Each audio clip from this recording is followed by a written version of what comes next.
It's extraordinary, your series in North Korea, but was there somebody with you all the time? I mean, normally on your travels, you're free.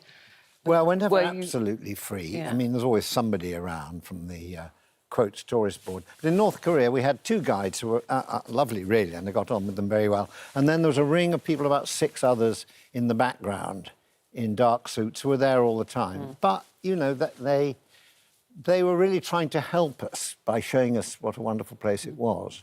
And you had to sort of try and find out what you really wanted to see. So a lot of negotiation went on. We had to get to know them. And in the end, we did, and we were able to film a lot of stuff that they wouldn't have let us film on the first day. And in life, I suppose you got to see what you really wanted to see from you were a young boy, because you were a bit of a dreamer, a traveller, you know, about these sort of things. Yeah. And we're here to talk about the paperback version of your book, Erebus. Erebus. Erebus, sorry. Erebus, yes. Which is quite simply the story of a ship. And it says here, in the early years of Queen Victoria's reign, HMS Erebus undertook 2 of the most ambitious naval expeditions of all time. On the first, she ventured further south than any ship had ever been. On the second, she vanished with her 129-strong crew in the wastes of the Canadian Arctic. Yes. It's a hell of a story. Yeah.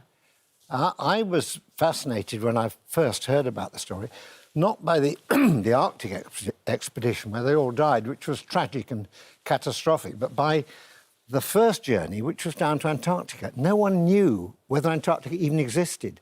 These guys sailed off into the unknown in a ship that was 104 feet long, 67 people on each ship, Erebus and the sister ship Terror.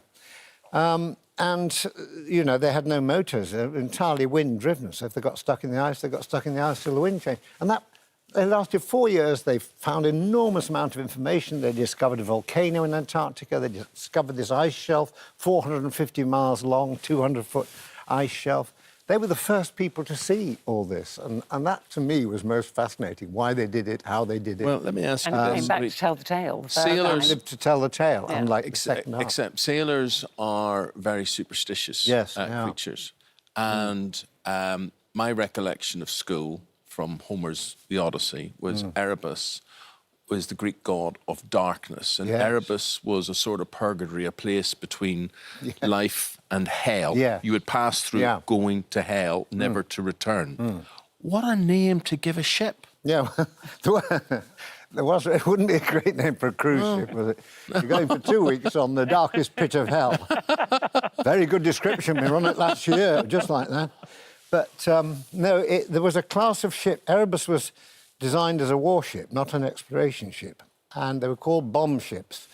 And they had very sturdy decks on which they had mortars, which would bombard coastal positions with a lot of noise and fire. So it frightened the enemy and, you know, didn't mean they had to invade physically and all that. So the ships in that class were called things like Sulphur, Terror, Fury, Intrepid. Yes, things scary that names. Scared people. Yes. And Erebus was part of that. That was the what reason. was your fascination with it? Why did you want to write the book? How did you discover this, Well, this story? I was researching a story about a man called Joseph Hooker, who was a great Victorian who ran Kew Gardens almost throughout the Victorian period. And it turned out, at the age of 22, he signed on to become assistant surgeon on this ship that was going off to Antarctica. It was called Erebus. I knew nothing about it. And the more I read about Hooker, the more I became interested in Erebus and the ship he was actually on and what they were doing and how they survived. So they have no idea why it disappeared, and it was only discovered when? Well, this was a thing. It disappeared in the 1840s. Great national trauma, you know, because this was a huge expedition, reflected very well on Britain and then suddenly reflected very badly.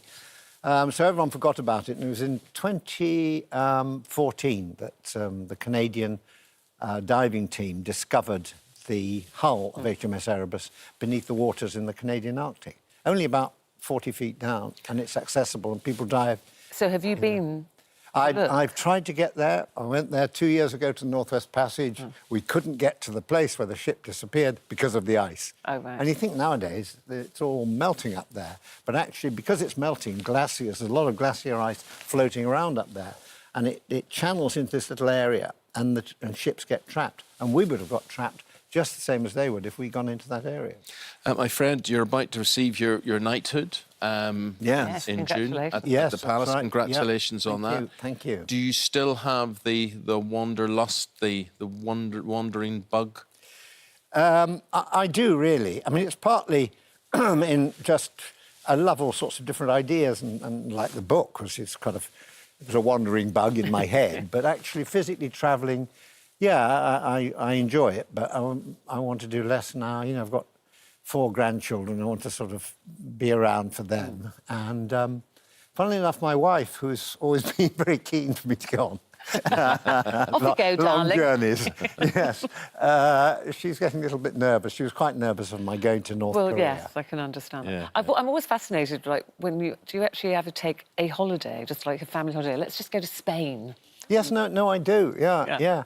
And you always get stuck in the airport somewhere, and someone says, "Oh, yeah, you've been round the world. You can't find gate 3." So they have a good laugh. So I'm just trying to cope with that. Well, you're going on tour to talk about the book and various other things. You're travelling exploits. And when are you doing that, or when will we see you doing that? The tour starts on the 7th of June. Yeah. In Bournemouth, and I peregrinate around the south and then up to Bradford and Manchester, and it's all over by the beginning of July. Very good. Do you know when you ever say, what would buy Eamonn for his birthday or whatever? That's it, a ticket. Ticket for that, there you See go. that great man. Sorted. Ticket I to will see make that sure man. you get the best tickets in the house. Yeah. That is Sir Michael Palin and his new book, Erebus, The Story of a Ship. It is out now on paperback. And enjoy your investiture. It's a very special day. I will. I'm very nervous. Are you? So, Eamonn, I know you've got to kneel, but you've got to get up again. Yeah. That's what worries me. you're fit. There'll be somebody there. Yeah, it's completely different. I mean, he's a knight. He has to kneel. And you don't know who you're going to get either, do you, until the actual day? No. Whether you have the No, Queen no. or Prince Charles. Could be Michael Sheen, could be David Tennant. Yeah. Well, they think you're royalty. They do. No doubt about that. Well, it's mutual appreciation there, I tell you.